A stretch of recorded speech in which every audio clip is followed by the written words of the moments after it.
Hey, I'm the Sleepy Storyteller, and welcome back to the channel where we unravel the creepiest, most mysterious stories that will keep you up all night.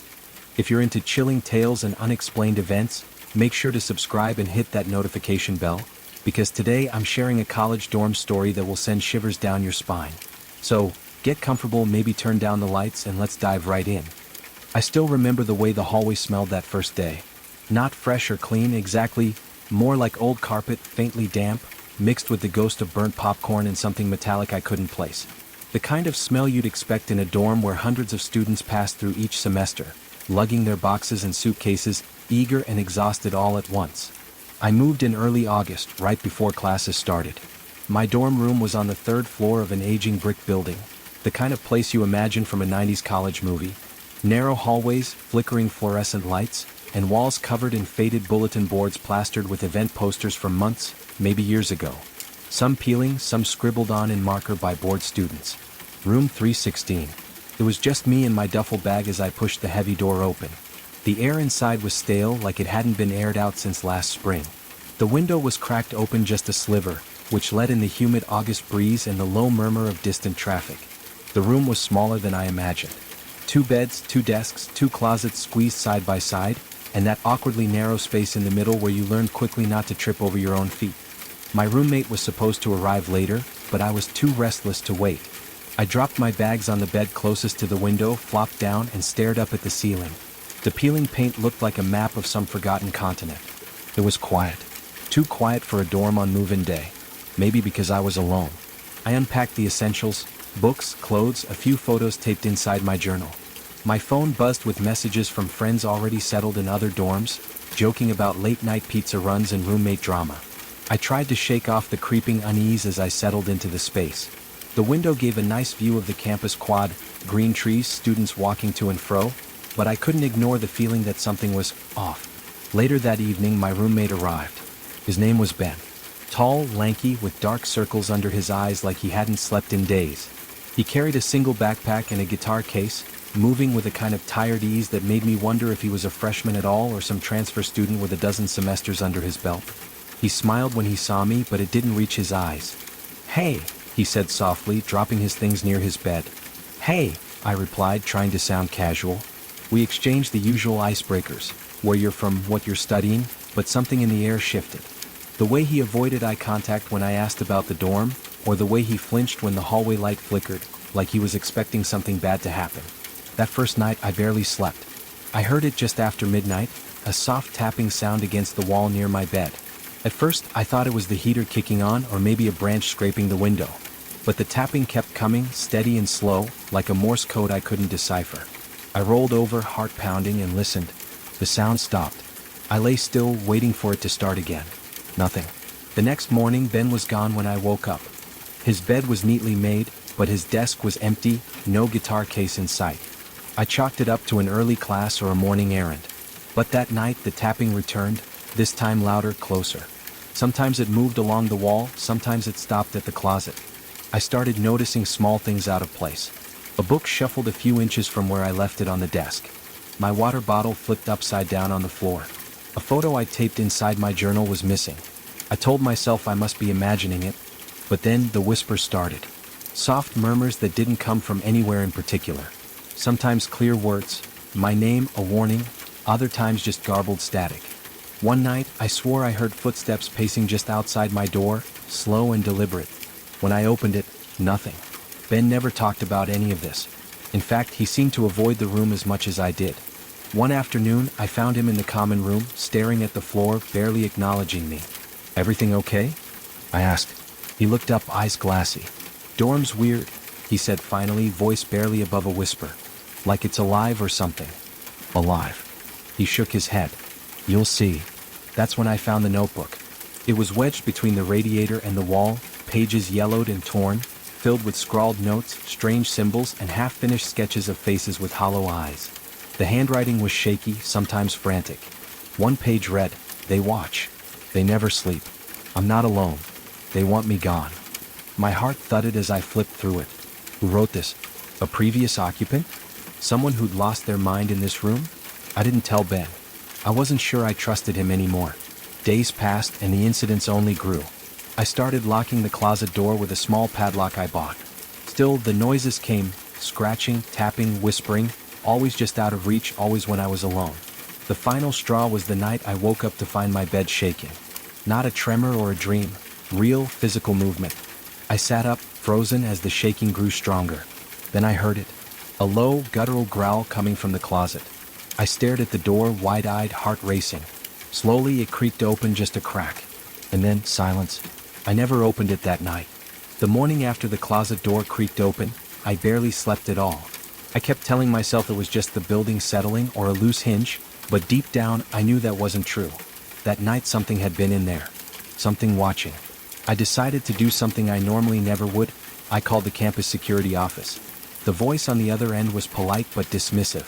"Dorms are old, weird noises happen," the officer said. "If you feel unsafe, come to the lobby. We can check the room in the morning." I thanked him but didn't feel reassured. That day I stayed in the common room, studying but unable to focus.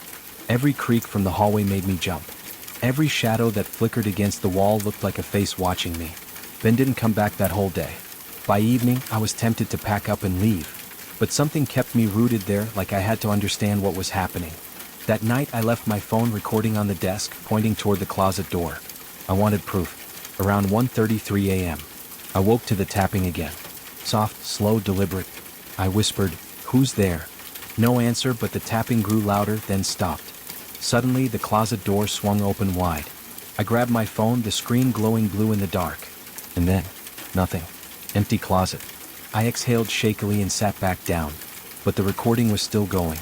I played it back the next morning. The tapping was clear, unmistakable. And there, faint but audible, I heard a voice whisper, "Leave." Over the next few days, I found myself constantly looking over my shoulder. The whispers followed me, drifting in the corners of my hearing like a cold breeze. Ben returned, but different. He was quieter, more withdrawn. He never mentioned the closet or the noises. One afternoon, as we studied together, he suddenly stopped and stared at the wall. "Don't look," he said sharply. I followed his gaze. A small patch of peeling paint near the closet was moving. Not fluttering with the breeze, but moving like a slow pulse, as if something was breathing behind the wall. My stomach twisted. Ben stood, grabbed his guitar case, and left without a word. I was alone again. One night, too restless to stay in my room, I wandered the dorm halls. The building felt different in the dark, colder, like a living thing breathing around me. I passed the bulletin boards and saw one poster that I hadn't noticed before. "Missing. Student last seen in dorm 3, room 316. If you know anything, contact campus safety." My heart stopped. I looked closer. The photo was worn, but it was unmistakably the face of a girl who looked exactly like me. The same dark eyes, the same faint scar just above her eyebrow. I wanted to tear it down, throw it away, but my hands trembled. Suddenly, a voice behind me whispered, "You shouldn't be here." I spun around, but no one was there. That night, I slept with the lights on. The closet door was locked tight. Still, I couldn't escape the feeling of being watched. I dreamed of shadows sliding along the walls, whispering secrets I couldn't understand. I woke up to find a new photo taped to my wall. It was a picture of me, taken that morning, from outside my window. I knew then that this dorm, this room, was more than just old bricks and peeling paint. Something was here, and it wasn't going to let me go. I stared at the photo taped to my wall, my hands shaking. The image was grainy, but there was no mistaking it. That was me standing by my bedroom window that very morning. How had someone gotten that close? I hadn't heard a thing. My phone buzzed on the desk. A message. "Stop looking. It's already too late." No sender, no number. Panic flooded me. I wanted to call someone, anyone, but my fingers froze. Who could I trust? The knocking started again, light, hesitant, like a ghost tapping on glass. I pulled my blanket up over my head and tried to breathe. Maybe it was all in my mind, maybe I was losing it. But then the closet door creaked open, just a sliver. From the gap, a single eye peered out. I screamed, throwing the blanket aside. But when I lunged for the door, it slammed shut. My heart hammered as I sat there in the dark, breath coming in ragged gasps. The next day I decided to tell someone. I found Sarah, my roommate, in the hall and spilled everything. To my surprise, she didn't laugh. Instead, she grew pale. "I thought you were joking," she said quietly. "There's something wrong with this place. You're not the first." She pulled me down the hall to an empty lounge and told me the story about a student who vanished in this dorm years ago, about strange noises and people moving out in the middle of the night, about the whispers that only certain residents could hear. "We've all felt it," Sarah said, "but no one talks about it. The university wants to keep it quiet." Her eyes locked on mine. "You need to be careful." That night I tried to sleep again, but the tapping started earlier, faster, more urgent. Then came the whispering. Only this time the words were clear. "Help me." I sat up, looking at the closet door. Slowly it opened wider than before, and a hand reached out. Not a ghost, not a figment. A pale, trembling hand. I didn't know what to do. I wanted to run, but my legs were frozen. The hand disappeared, and the closet door slammed shut. For a long time I sat there in silence. Then I heard it, a voice soft and desperate, right next to my ear. "Find me." I realized then that the dorm wasn't just haunted. It was holding a secret. A secret that someone, or something, wanted me to uncover. The next morning I barely slept. Every noise from the hallway, every creak from the walls set my nerves on edge. I kept glancing at the closet door, half expecting it to open again. I told Sarah what happened. She frowned, eyes wide with worry.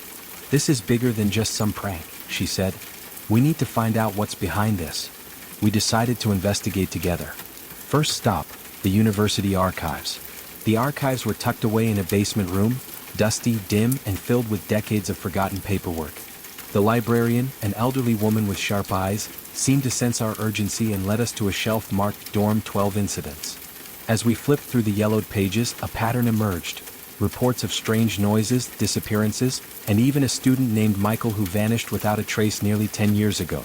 One document caught my eye, a letter from a previous resident pleading for help, describing a presence that lurked behind the walls, watching, waiting.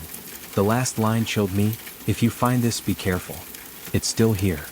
We left the archives with more questions than answers. Back in my dorm room, I noticed something new, a small scratch carved into the wood of my closet door. It looked like letters, but they were faint. Together, Sarah and I traced the scratches. "Find me," it read. Suddenly, the whispering returned, louder, clearer. "Find me." Determined, we started searching the dorm, knocking on doors, asking neighbors if they'd noticed anything strange. Most denied it, but one old janitor stopped us. He hesitated, then said, "There's a reason no one wants to stay in that room for long. They say the walls remember." He told us about hidden crawl spaces beneath the building, forgotten tunnels that once connected the dorm to the rest of campus. "Maybe that's where Michael went," he whispered. That night, armed with flashlights and a camera, Sarah and I ventured into the basement. The air was cold, thick with dust. We found a rusted grate in the floor, just big enough to crawl through. Heart pounding, I squeezed inside. The tunnel was narrow, dark, and smelled of damp earth. Suddenly, a faint light flickered ahead. We followed it deeper into the shadows. Then we saw it. A small, hidden room. Inside, walls covered with photographs of Michael, the missing student. And in the center, a journal, open to a page stained with what looked like tears. It read, "They're watching. I'm trapped. If someone finds this, don't let them take me too." A sudden noise behind us made us spin around. The tunnel was closing, dirt and debris falling. We ran, scrambling back through the crawl space as the walls seemed to close in. Breathless, we burst into the basement again. Back in my room, I taped the journal pages to my wall, a silent vow forming in my mind. I would find Michael. I would uncover the truth. And I would end whatever nightmare was stalking this dorm, before it was too late. The days after our basement escape were a blur. The journal haunted me, those desperate words echoing in my mind. Michael wasn't just some missing student. He was trapped, or worse. I stopped going to class early, spending every spare moment researching him. Old yearbooks, campus newspapers, even reaching out to alumni on social media. Everyone remembered Michael, but no one had seen him since that last semester. Meanwhile, the noises in my dorm grew louder, more frequent. The whispering wasn't just coming from the closet anymore. It slithered through the walls, seeping into every corner of my room. Sometimes I thought I could see shadows flickering just beyond my vision, and every night I woke up drenched in sweat, convinced someone was watching me. One evening, Sarah knocked on my door looking serious. "We need to get out of here tonight," she said. "Whatever's in this building is getting worse. I found something you need to see." She handed me her phone. On the screen was a grainy video, shaky like it was recorded in a hurry. It showed a figure standing just outside the dorm window, barely visible in the dark. "We're not alone," Sarah whispered. "And it's not just me hearing things." That night I barely slept. I sat by the window, flashlight in hand, scanning the empty courtyard below. Hours passed with nothing but silence, then a tapping sound at the glass. Slow, deliberate. My heart leapt into my throat. I pulled back the curtain, but the courtyard was empty.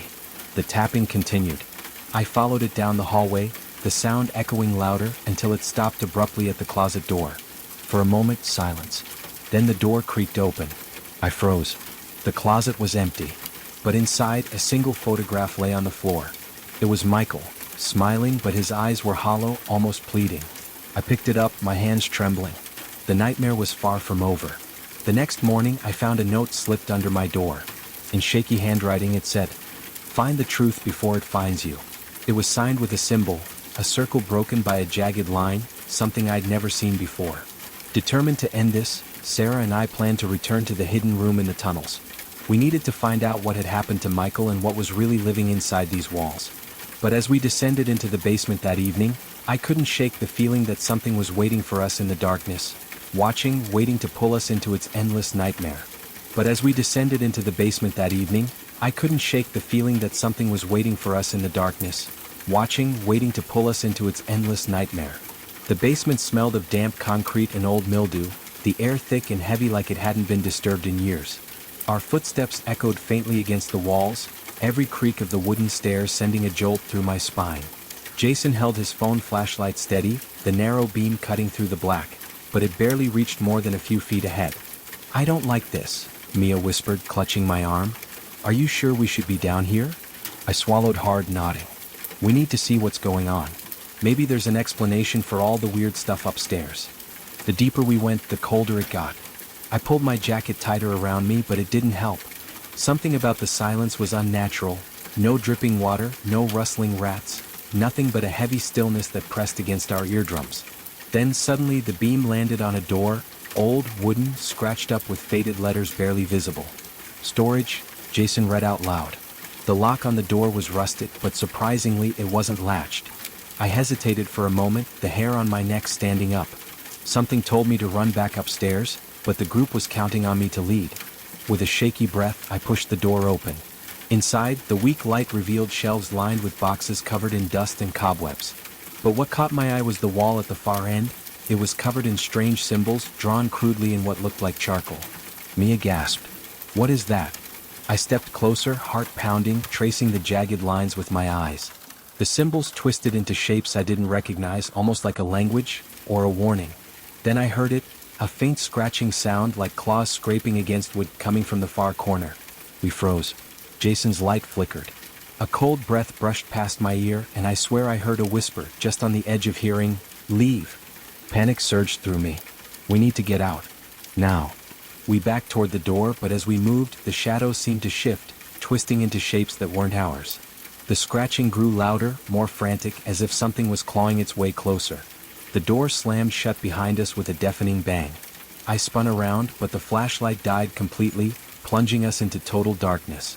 And then the whispers came, soft, urgent, impossible to understand, surrounding us from all sides. I wanted to scream, but no sound escaped. Suddenly, the light flickered back on. We were alone. The symbols on the wall were gone. The boxes were empty. The door unlocked itself. We didn't need another sign. We ran, straight back up the stairs, out of that basement and into the cold night air. From that night on, none of us ever went back down there. But sometimes, late at night, when the dorm was silent, I could swear I heard the scratching again, waiting for someone foolish enough to listen. The next morning, sunlight streaming through the dorm window did little to chase away the shadows lingering in my mind. I stared at the ceiling, replaying every sound, every whisper, every heartbeat from the basement. Jason and Mia were silent too, their faces pale when I met their eyes at breakfast. The unspoken agreement was clear. None of us wanted to talk about what happened. But something had changed. That night had peeled back a layer of safety, and the dorm no longer felt like just a place to crash between classes. It felt alive. Watching. Waiting. I tried to push the memories aside, focusing on my studies and the usual noise of campus life. But the unease clung to me like a shadow I couldn't shake. Days passed. The scratching returned, soft at first, barely noticeable over the hum of the dorm. It was always there when I was alone, in the quiet moments before sleep. Sometimes I'd catch a glimpse of movement from the corner of my eye, a dark shape just beyond the doorway vanishing when I turned. One night, I woke to find my dorm room door ajar. I was sure I'd closed it before bed. Heart pounding, I grabbed my phone and flipped on the flashlight, scanning the hallway. Empty. No one in sight. But the feeling of eyes burning into my back wouldn't go away. I closed the door, locking it this time, but even that didn't stop the noises. Scratching on the walls. Soft, urgent whispers just beyond comprehension. I confided in Mia, hoping to find some relief. She listened quietly, her face grave. I felt it too, she said. Last night, I heard footsteps outside my door, but when I looked, no one was there. Jason joined us later that day, looking more shaken than usual. I found something, he said, pulling a crumpled piece of paper from his backpack. Mia shivered. Do you think it's her, or whatever she summoned? Mr. Hargrove looked at us, eyes haunted. I don't know. But I do know that whoever's been messing with those photos is stirring something that should stay buried. As we left his office, my mind raced with a million questions. Who was the girl? Why had she vanished? And what exactly had she summoned? Back in my dorm room, the unease crept back in. The shadows seemed darker, the silence heavier. I double-checked my windows and doors, but the feeling of being watched didn't fade. Days passed, and the strange occurrences escalated. Objects shifted when I wasn't looking, footsteps echoed in empty hallways, and sometimes, just as I was drifting off to sleep, I heard that faint whispering again.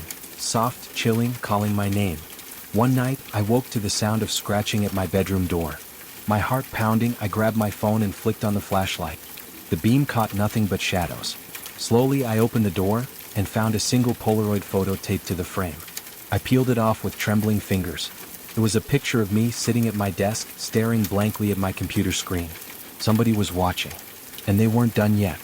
I stared at the photo for what felt like an eternity, the glossy image burning into my skin like a brand. How long had someone been inside my room? Watching me? Taking pictures without me knowing? My breath hitched, cold sweat pooling at the base of my neck. I wanted to scream, to call someone, but my voice was trapped somewhere deep inside. The dorm felt suffocating. These walls, these shadows, they weren't just empty space anymore. They were alive, crawling with unseen eyes. I stuffed the photo into my backpack, grabbed my jacket, and stepped out into the hall. The dorm was silent, eerily so. No other students were around. Every step I took echoed, and I thought I heard footsteps. But when I looked behind, no one was there. I debated whether to call Mia or Jason, but decided I needed to think first. Whatever was happening wasn't just a prank or coincidence. It was deliberate, and it was escalating. For the next few days, I became a ghost in my own life. I avoided the dorm as much as possible, spending hours in the campus library or at the coffee shop down the street.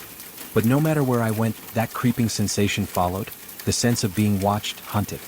At night, I double-locked my door, shoved a chair under the handle, and kept my phone close. Yet every time I closed my eyes, the whispers returned, soft, teasing, dragging me back into that nightmare I couldn't escape. One evening, I found an envelope slipped under my door again. This time it was heavier, thicker.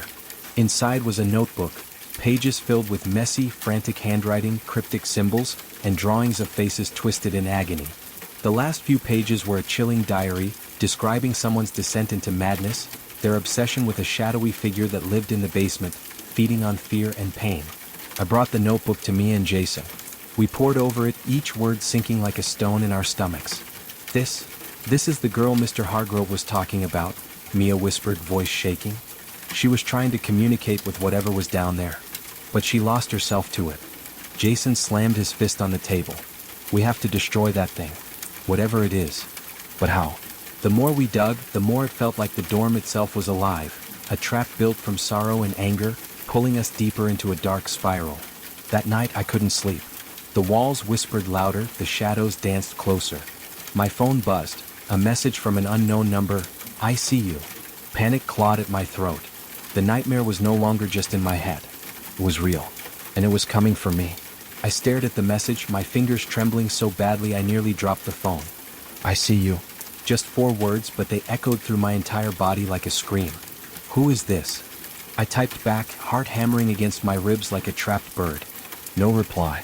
I tried calling Mia and Jason, but my calls went straight to voicemail. Panic tightened its grip. Were they all right? Had they received messages too? Or worse, had something already happened to them? I grabbed my jacket and hurried out the door, every shadow on the hallway walls twisting into lurking figures. The flickering overhead lights buzzed like they were about to die, plunging me into brief darkness before sputtering back to life. Downstairs, I found Mia waiting outside the library, her eyes wide and haunted. "You got it too?" she asked without preamble. I nodded, showing her the phone. "I don't know who's doing this, but it's not a joke anymore." Jason emerged behind her, pale and shaking. "We need to go back to the basement." My blood ran cold. "Are you insane? That place is a nightmare." Jason's jaw clenched. "It's the only place left. The only way to stop this." Mia looked torn but resolute. "We can't run from it. If it's feeding on our fear, then facing it is the only way to starve it." I swallowed hard. The basement was a maze of crumbling concrete, flickering lights, and shadows that moved just beyond the edge of sight. I could almost hear whispers threading through the stale air, like voices begging for release. We descended the cracked stairs, our flashlights cutting thin beams through the darkness. The closer we got, the heavier the air became, thick with something cold and ancient. Suddenly, the lights went out completely. "Stay close," Jason whispered. The three of us stood frozen, listening to the silence, until it shattered with a scraping, wet sound coming from the far corner. Mia gasped. "It's here."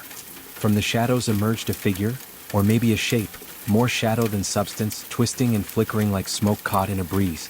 It whispered our names, low and rasping. "Why are you here?" I managed to ask, voice barely a breath. The darkness pulsed, wrapping around us like tendrils, cold and suffocating. "You cannot leave. You belong to the dorm now." I wanted to run, to scream, but my legs felt like lead.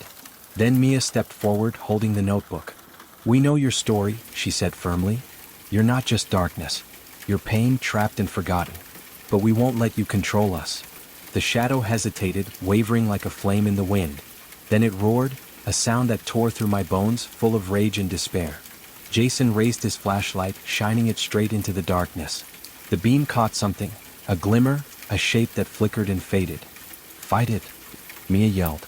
We joined hands, our voices rising in a chant from the notebook's last pages, words of binding and release. The shadow screamed, twisting in agony, and then, with a final burst of light, it vanished. The basement plunged into silence once more. We stood panting, hearts pounding, eyes wide and raw. "We did it," I whispered, disbelief washing over me. But as we climbed back up the stairs, I knew, some nightmares never truly end. They just wait. We emerged from the basement stairs into the stale, dimly lit hallway, each step feeling heavier than the last. The silence was deafening, broken only by the faint hum of the flickering fluorescent lights overhead. But something was wrong. The dorm was too quiet. No muffled voices from other rooms. No distant laughter or music. Just an oppressive, suffocating stillness that clawed at my skin like icy fingers. Mia's grip on my hand tightened, and Jason's jaw was clenched so hard it looked like it might crack. We all felt it, that intangible weight pressing down on us, whispering that we were not alone. I glanced down the hall. The shadows pooled like ink at the edges of the walls, shifting just slightly, like they were watching, waiting for us to slip. "Let's get out of here," I whispered, my voice barely audible. But as we moved forward, the lights flickered violently and then died, plunging us into darkness so complete I couldn't see my own hand in front of my face. A cold, unnatural chill snaked through the hallway. Then I heard it, a soft scraping like nails dragging slowly across the concrete floor. It was coming from behind us. "Run," Jason hissed, tugging me and Mia toward the stairwell. Our footsteps thundered in the empty corridor as the scraping noise grew louder, faster, a relentless, mocking chase. I dared a glance behind and saw nothing but darkness stretching out, endless and hungry. Suddenly, the emergency exit sign above the door flickered and went out. We were trapped. "Don't stop," Mia shouted. "Keep moving." We burst into the stairwell, slamming the door behind us. But as we descended, the sound followed us, echoing, twisting, growing into a chorus of whispers that scraped at the edges of my sanity. "You can't hide. Join us. Forever." The voices wrapped around my mind, stabbing with icy needles. I stumbled, heart racing, breath ragged. Jason's flashlight flickered wildly, then died, leaving us in pitch black, with only the cacophony of ghostly voices and our pounding hearts. Mia pulled out her phone, its screen casting a weak glow. We huddled close, desperate for any shred of light or safety. But then, from the darkness, a slow, wet breathing began, low, guttural, and terrifyingly close. We froze. I swear I felt something brush past my leg, cold and slick, like it was reaching for me. My skin crawled. Every instinct screamed to run, but the voices whispered louder, filling my head with cold dread. "Do you belong to us now?" the whispers asked. I shook my head, choking back a scream. "No," I gasped. But the voices only laughed, a sound like broken glass shattering in the dark. And then, just as suddenly as it started, silence fell. For a moment, we stayed frozen, breaths held, waiting for the nightmare to return. But nothing came. The silence stretched, heavy and unnatural, until I realized the nightmare wasn't gone. It was waiting for us to make the next move. We stayed huddled in the stairwell, Mia's phone flickering weakly in the darkness. My chest heaved, but even as I tried to calm my breathing, a strange sensation began to creep over me, like the edges of reality were melting, warping around me. I blinked, and suddenly the cold, cracked concrete walls seemed to ripple, as if breathing in slow, agonizing waves. Shadows stretched and twisted into shapes that didn't belong. Faces contorted in silent screams, eyes burning bright with malice. Mia gasped, clutching my arm. "Do you see that?" she whispered. "Yeah," I managed, heart pounding harder. "It's like the walls are alive." Jason shook his head.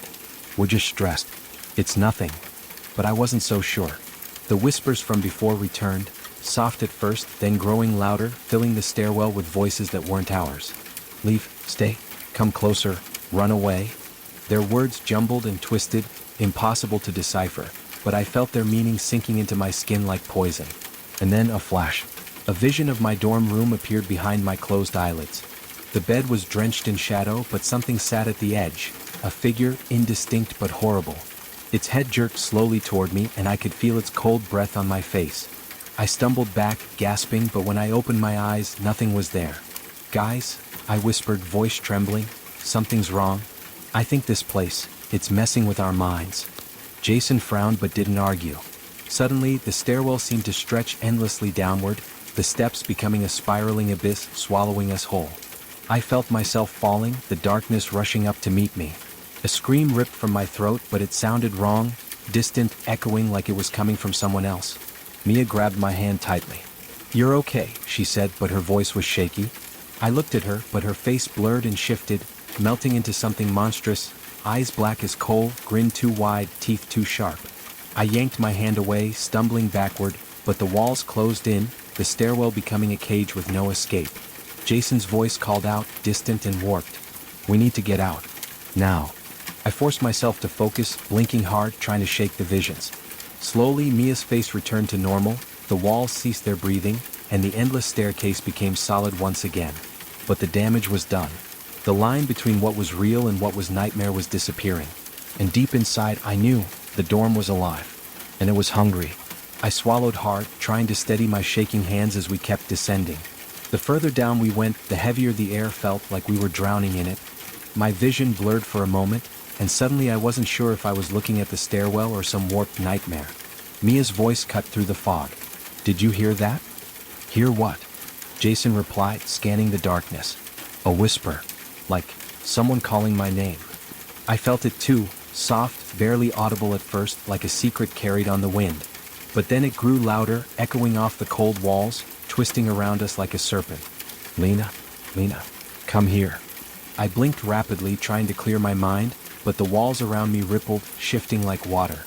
The peeling paint morphed into faces, twisted mouths opening wide in silent screams, eyes full of pain and rage. A sudden dizziness hit me, and for a second I was back in my dorm room, but it wasn't right. The posters on my walls hung crooked, the bed sheets were stained with something dark, and there, at the foot of my bed, crouched a shadowy figure watching me with glowing eyes. I snapped back to reality with a gasp, my heart hammering in my chest. Mia's face swam in and out of focus. Sometimes her features were soft and familiar, other times grotesquely stretched, a monstrous grin splitting her face. "Lena," she said, voice strangely distorted, "we don't belong here." Jason grabbed my arm, and I felt the cold bite of his grip grounding me. "Snap out of it," he hissed. "This place is messing with us." But I wasn't so sure anymore. The whispering voices multiplied, overlapping, filling my ears with frantic pleas and threats. "Leave, stay, follow, run." The stairwell seemed to stretch endlessly before us, each step growing darker, deeper, swallowing the faint glow from our flashlights. Suddenly, I stumbled. My foot caught on something. A cold, slimy hand? I looked down but saw nothing. A scream bubbled up from my throat, but it wasn't mine. It was a voice from my nightmares, the voice of something ancient and cruel. Mia grabbed me again, shaking me, her eyes wide with terror. "Lena, please. We have to get out." But when I looked up, Jason was gone. The darkness swallowed him. And then I wasn't alone anymore. Something was right behind me. I spun around, heart pounding so hard I thought it would burst through my ribs, but there was nothing there, only shadows flickering on the damp walls. My breath came in ragged gasps as I struggled to convince myself it was just my mind playing tricks. But deep down, I knew the basement held secrets far darker than the peeling paint and rusted pipes. "Jason," I called, voice trembling. No answer, just silence. And that whispering, creeping closer. Mia pulled me back toward the stairwell. "We shouldn't be down here. This place isn't what it seems." "What do you mean?" I asked, trying to keep my voice steady. She hesitated, then said, "I overheard some older students talking about the dorm's history. Turns out, years ago, a student went missing, disappeared without a trace. No one ever found out what happened." I shivered. "That's awful, but why the basement?" Mia's eyes darted nervously. "Because this basement was part of an old hospital that used to stand here before the dorm was built. They say the hospital closed down after a fire, but some say the fire wasn't an accident." A chill ran down my spine. Some students have reported hearing strange noises, footsteps, crying, even seeing shadows moving just beyond the edge of their vision. The weirdest part is the school tries to cover it all up. I felt a cold draft brush past me, like icy fingers tracing my spine. Suddenly, my flashlight flickered, and in the dim glow, I spotted something carved into the wall. Symbols, faded but unmistakably there, scratched deep into the concrete. They looked ancient, twisted shapes that pulsed with an almost hypnotic rhythm. "Look at this," I whispered, reaching out to trace the markings. The moment my fingers touched the wall, a wave of nausea hit me. For a split second, I saw visions. Patients screaming, shadowy figures hovering over them, a nurse with hollow eyes scribbling frantically in a blood-stained journal. I jerked my hand back, gasping. Mia grabbed my arm. "We have to find that journal. If it's down here somewhere, it might explain everything." The whispering turned into guttural murmurs, like the basement itself was alive, a dark, breathing entity unwilling to let us go. "We shouldn't stay," I said, but curiosity clenched my gut too tight to leave. Something told me the truth was buried here, in this cold, forgotten place. And if we didn't uncover it, whatever was haunting us would never stop. As we ventured deeper, the air grew heavier, the shadows darker. The secrets of the dorm weren't just stories, they were warnings. The old journal was hidden behind a loose panel in the basement wall, its leather cover cracked and worn, the pages yellowed with age. I brushed off the dust carefully, as if disturbing it might unleash something trapped for decades. Mia and I huddled together under the faint glow of my flashlight. The first page was dated back to 1927 and signed by a nurse named Evelyn Harper. Her handwriting was elegant but hurried, like she was scribbling between moments of panic. She wrote about the hospital's patients, mostly young adults admitted for mysterious illnesses. But as the entries progressed, the tone shifted. Evelyn described strange occurrences, shadows lurking in the hallways, patients vanishing overnight, and the presence that whispered to her in her dreams. The most chilling passage was one where Evelyn detailed an incident in the basement. "Last night I heard the screams again. This time from room 17, which has long been sealed off. The doctors refuse to investigate, but I fear something unnatural dwells there. I caught a glimpse, something not human, crawling in the darkness. I am afraid for my life." We looked at each other, the basement's damp chill suddenly more suffocating. I flipped further, and a loose photo slipped out, a black and white image of a group of hospital staff standing stiffly in front of the building, but something was off. Behind them, barely visible in the shadows, was a pale figure with eyes too dark to be human. The next entries revealed that after a series of unexplained deaths and disappearances, the hospital was abruptly shut down. The land was sold, and the dormitory was built over it. Students unaware that their rooms lay atop a forgotten graveyard of secrets. Suddenly, a faint scratching sound echoed nearby, and a cold gust swept through the basement. I shivered. It felt like the past was reaching out, desperate not to be forgotten. Mia whispered, "We need to find room 17. I swallowed hard, but the pull of the mystery was irresistible. If we could unlock the secrets of that room, maybe we could finally put an end to the terror haunting the dorm. We took a deep breath and moved deeper into the basement's bowels, following the journal's cryptic directions, our footsteps swallowed by the oppressive silence. The door to room 17 was unlike any other in the basement, old, heavy, and sealed with a rusty padlock that looked like it hadn't been touched in decades. With trembling hands, I managed to pry it open, the hinges groaning like a cry from the past. As the door swung inward, a wave of cold air rushed out, thick with the smell of mold, decay, and something far fouler, an unbearable stench that clawed at my throat. Inside, the room was bathed in shadows, the faint beam of my flashlight barely piercing the gloom.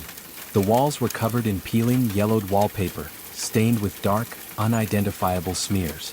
In the corner sat an old hospital bed, its mattress torn and stained, springs jutting out like jagged teeth. Draped over it was a tattered sheet that looked like it hadn't been disturbed in years. As I stepped further inside, the floor creaked beneath me. Suddenly my vision blurred, the room seemed to shift and warp. The walls pulsed subtly like a heartbeat. The air thickened and a cold sweat broke out across my skin. I blinked hard, trying to clear my head, but the hallucinations took hold. Faces appeared on the walls, gaunt, pale patients with hollow eyes staring directly at me, their mouths opening in silent screams. Whispers flooded my ears, unintelligible but filled with desperation and rage. Mia grabbed my arm, anchoring me back to reality. "Are you seeing this?" she whispered, her own voice trembling. I nodded, swallowing the lump in my throat. The room seemed to breathe, the shadows growing darker, creeping closer.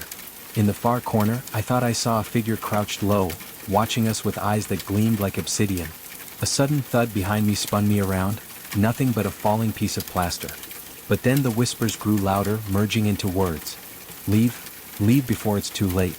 Ignoring the warnings, I moved toward the bed, and beneath the torn sheet, something glinted.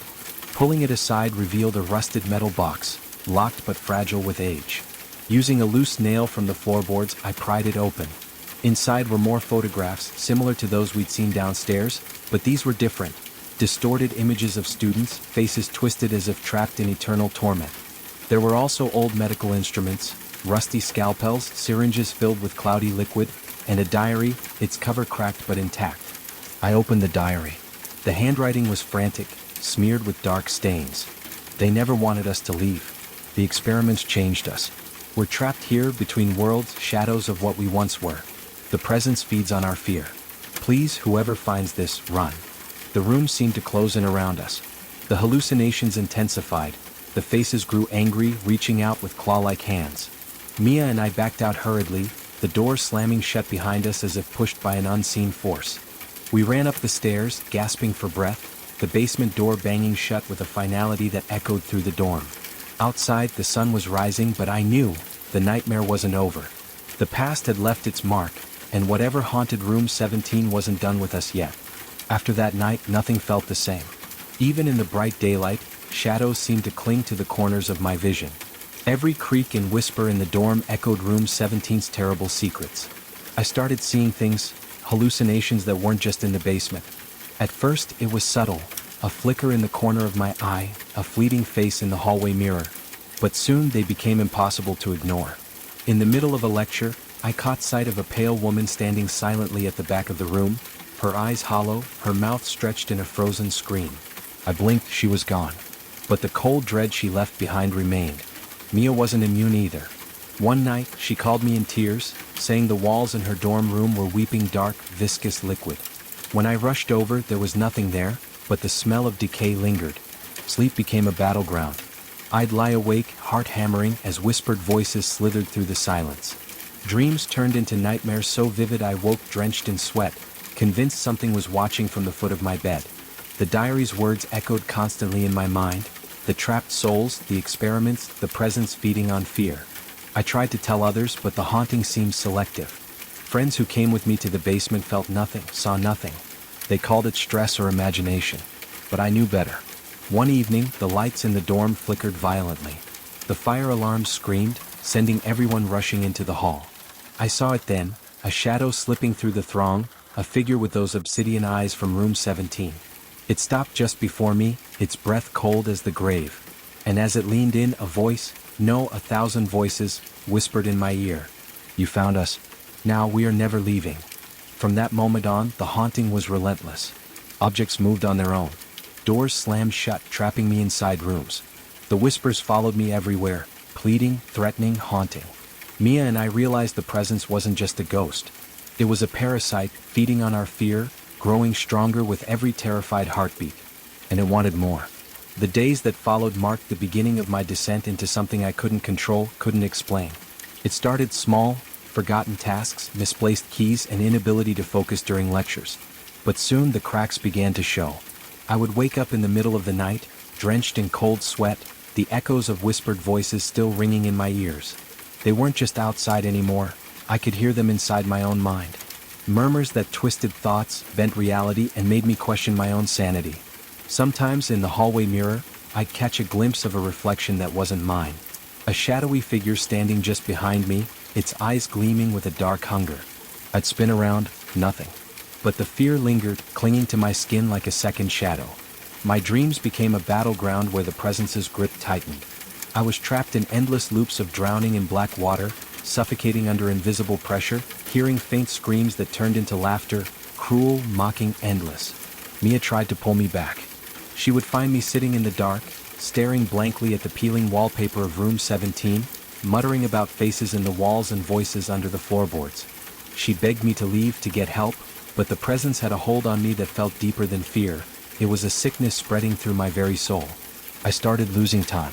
Minutes, sometimes hours, slipping away like sand through my fingers. I'd find myself in places with no memory of how I got there, standing outside the dorm in the dead of night, or sitting alone in the basement, heart pounding as if I'd just run a marathon. The hallucinations weren't just visual anymore, they became visceral. I felt cold fingers brushing against my neck, heard the sound of nails scraping the walls just inches from my ear.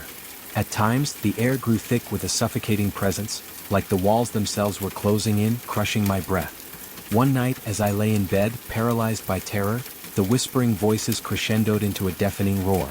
They spoke in riddles and broken words, promising release if I gave in, if I joined them beyond the veil. The line between reality and nightmare blurred until I didn't know who I was anymore. Just a puppet caught in a web of unseen threads, pulled by forces I couldn't understand. And the worst part? I wasn't alone in this descent. Mia confessed she'd been seeing things too, fleeting shadows, voices calling her name from empty rooms. We were both being consumed by the same darkness, and the dorm wasn't going to let us go without a fight. As Mia and I clung to each other in the crumbling silence of room 17, we knew we had to get to the bottom of what was happening, or risk being swallowed whole by the darkness creeping into our minds. The next day, despite the pounding in my skull and the cold sweat still clinging to my skin, we started digging. We hit the library archives, scanning old newspapers, yearbooks, and forgotten records. The dorm's clean exterior masked a far darker past.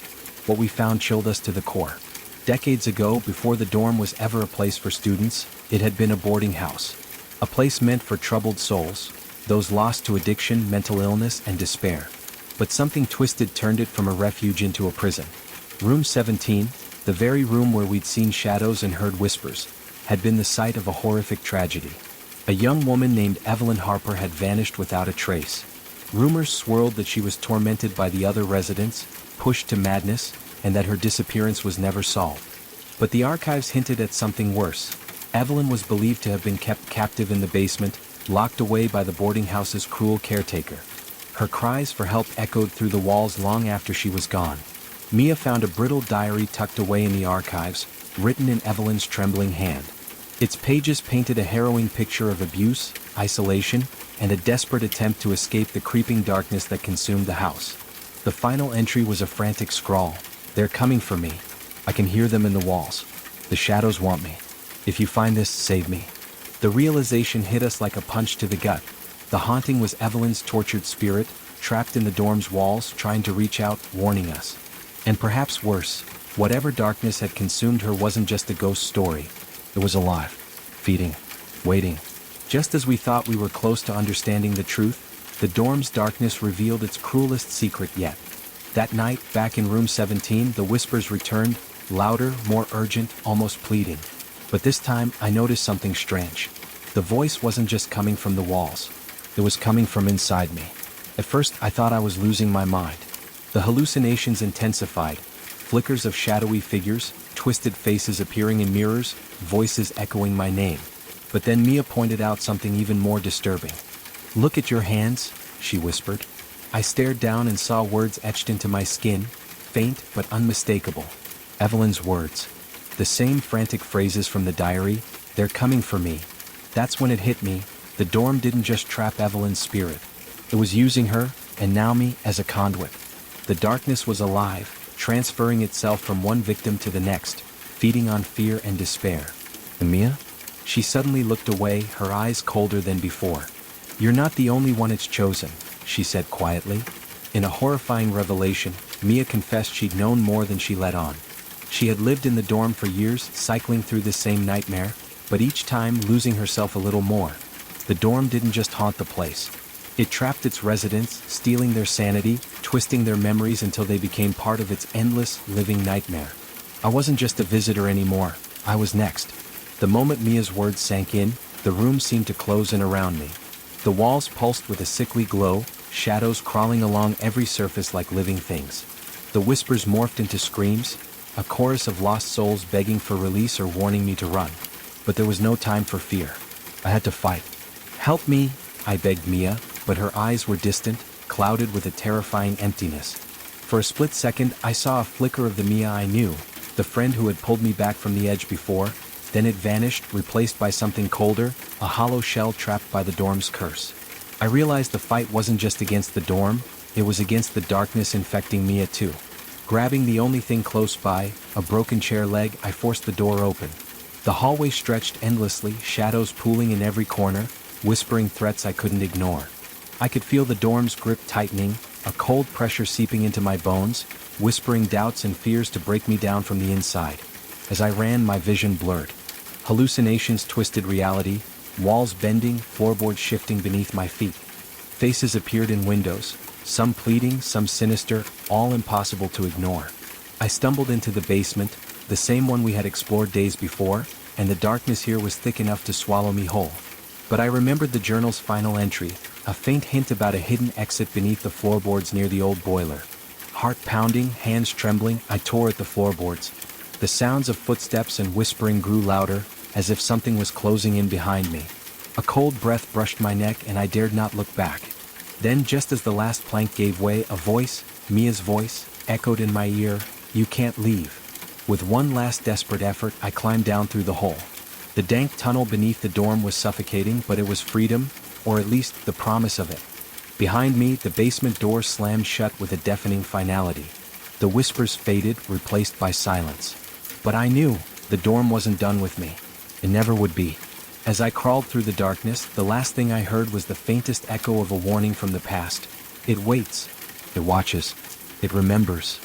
I emerged from the tunnel into the cold night air, lungs burning from the crawl, hands scraped raw from splintered wood. For a moment I thought I was safe, free. But as I stumbled toward the distant streetlights, the world around me began to shift in impossible ways. The sky rippled like a disturbed pond, colors bleeding and warping into one another. The distant hum of the city twisted into a dissonant chorus, an echo chamber of the dorm's torment.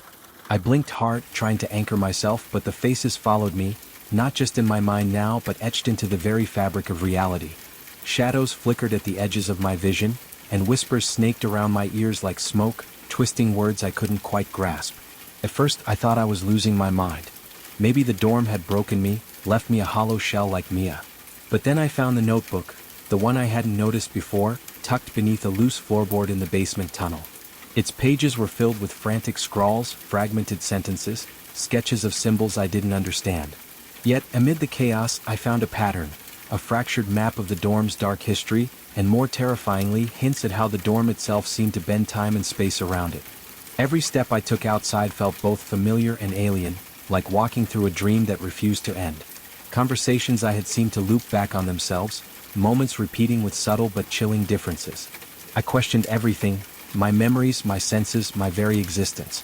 Was I still trapped inside the dorm's nightmare, or had I crossed into something far worse? The lines between hallucination and reality blurred until I couldn't tell where one ended and the other began. Every shadow could be a threat, every sound a memory, or a warning. And through it all, a single thought echoed relentlessly: the dorm hadn't released me. It had marked me. Marked me as part of its endless story, a story I wasn't sure I wanted to survive. Days bled into nights without distinction. I found myself drifting through a fog that blurred the edges of time and space, as if the dorm's darkness had seeped inside me, infecting my mind. Every morning I woke, unsure if I had really slept or merely drifted through some fragmented nightmare. The world around me felt heavier, as though gravity itself conspired to keep me pinned beneath an invisible weight. My reflection in the mirror was a stranger, pale, haunted eyes staring back, hollowed by exhaustion and fear. Some mornings, the reflection lingered too long, mouthing words I couldn't hear, a silent scream trapped behind glass. I started hearing voices. At first, just faint whispers, barely audible beneath the hum of everyday life. But as the days wore on, they grew louder, urgent, accusing, sometimes coaxing me toward places I feared to go. Hallucinations crept into my vision. Flickers of movement where no one stood, faces in the crowd that vanished when I blinked. Shadows that stretched and twisted with malevolent intent. I questioned my sanity. Friends noticed my withdrawal. Calls went unanswered, invitations declined. I became a ghost in my own life, trapped between the dorm's dark past and a present that refused to be trusted. Sleep became a battleground. Dreams and reality bled together until I couldn't distinguish one from the other. I'd wake in cold sweats, heart racing, certain something was watching me from the shadows of my room. The notebook I had found became my only tether, a chaotic collection of clues and half-memories. I pored over its pages obsessively, searching for answers, for a way to break free from the mental prison closing around me. But the more I read, the more fragmented my mind became. The dorm's history twisted into my own story, blurring the lines between victim and perpetrator. Had I been drawn here by something darker inside me? The voices grew desperate, the hallucinations relentless. I was unraveling, thread by thread, a tapestry of fear and confusion. And in that unraveling, I realized the dorm wasn't just a place. It was a mirror, reflecting every buried secret, every hidden fear. And I wasn't sure how much longer I could stare into that mirror without shattering completely.